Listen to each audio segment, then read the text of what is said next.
Bonjour, je suis Pierre Desaulniers de la Bibliothèque publique d'Ottawa et je travaille à la succursale Gloucester Nord.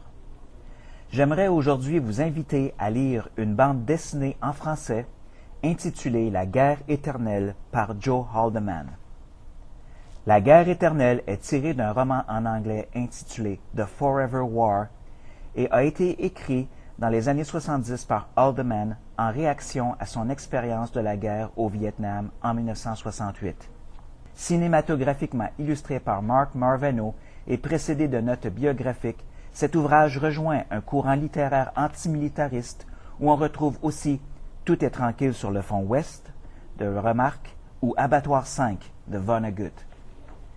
Le protagoniste principal, William Mandela, est un militaire de carrière malgré lui qui participe à une guerre de 1000 ans contre une race extraterrestre dont on ne connaît presque rien. Le voyage intersidéral se fait par trous de verre et le temps s'y déroule de façon relativiste.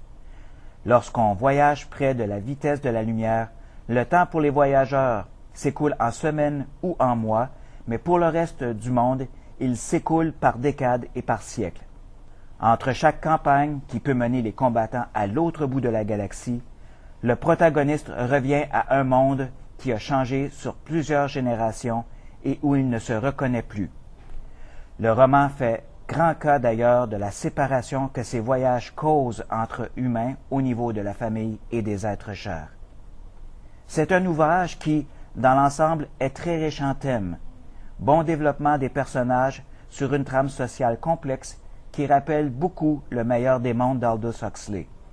L'homosexualité, la valeur intrinsèque de l'individu, le conditionnement et le clonage y sont discutés, surtout comme outil de génie social. Le monde de Haldeman est plutôt dystopique et plusieurs critiques ont vu en La guerre éternelle une antithèse du Starship Troopers de Heinlein. Cette bande dessinée se lit comme un roman et fait bien son cas contre l'absurdité inhérente à tout conflit, même si on utilise parfois un excès de violence pour nous en dégoûter.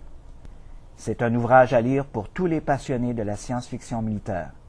Mon nom est Pierre Desaulniers. Merci.